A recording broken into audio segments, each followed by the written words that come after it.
Miremos las partes. La primera son los estilos de codificación. Como les comentaba, por lo general hay unos ya definidos para cada lenguaje y pueden tener algunas especializaciones que pueden ser interesantes.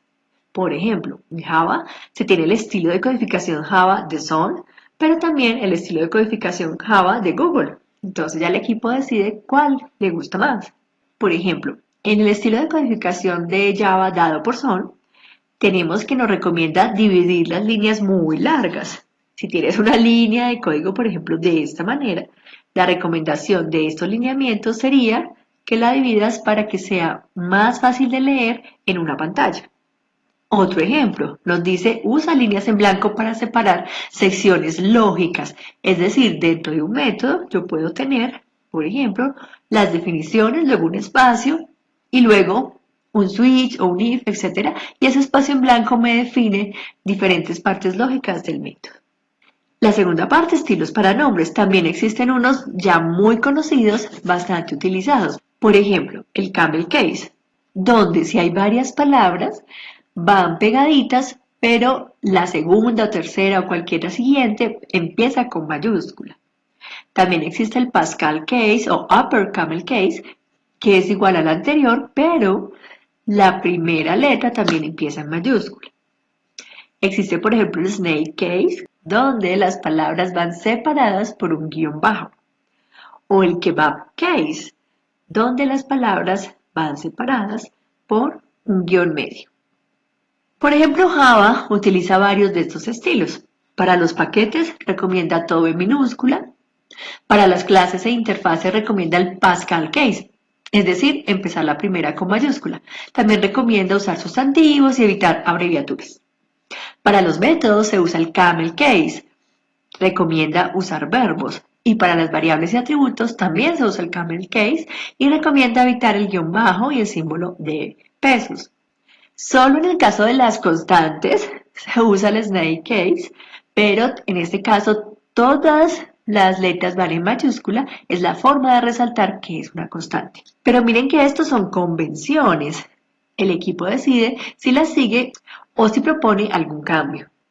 Otro ejemplo, también en Java recomiendan usar nombres significativos. Por ejemplo, tener una instrucción como esta, T igual a cant por P, no es muy recomendado porque no se entiende claramente. Tener algo como precio total igual a cantidad de productos por precio unitario es mucho más significativo, te facilita el entendimiento y los cambios.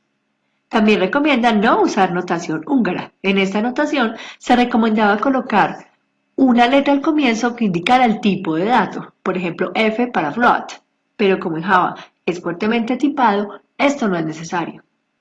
La tercera parte de los estándares, estilos para comentarios. Por lo general, cada lenguaje ya tiene definido unas recomendaciones para la documentación, donde se incluyen la sintaxis, dónde usarlos, qué deberían contener y también algunas convenciones si quiero generar documentación automáticamente a partir de esos comentarios. Por ejemplo, en Java existe una herramienta que se llama JavaDoc. Toma los comentarios y genera páginas HTML con esa documentación, pero eso lo hace si los comentarios han seguido algunos lineamientos. Solo genera código de los comentarios que tengan esta forma, que inicien con el slash doble asterisco. Si inician de otra forma, digamos que son comentarios que los dejará internamente y no generará documentación. En general, esos comentarios tienen dos partes, una descripción y unas etiquetas o tags para explicar algunas partes, ya sea de las clases o de los métodos. Por ejemplo, para las clases iría la descripción y luego se pueden usar tags como por ejemplo el autor de esa clase o la versión. Para los métodos, después de la descripción se puede tener un arroba por cada parámetro, si lo quiero explicar, el arroba return, explicando lo que retorna el método, y si lanza excepciones, un arroba throws, por cada una de la excepción para explicar en qué condiciones o en qué casos se puede lanzar. Estas tal vez son las etiquetas más comunes, pero existen otras. Bueno, la última parte de los estándares que les decía que es tal vez la más específica, que varía muchísimo de un equipo a otro, son esas reglas. Porque cada equipo establece las que va a seguir basadas en su experiencia.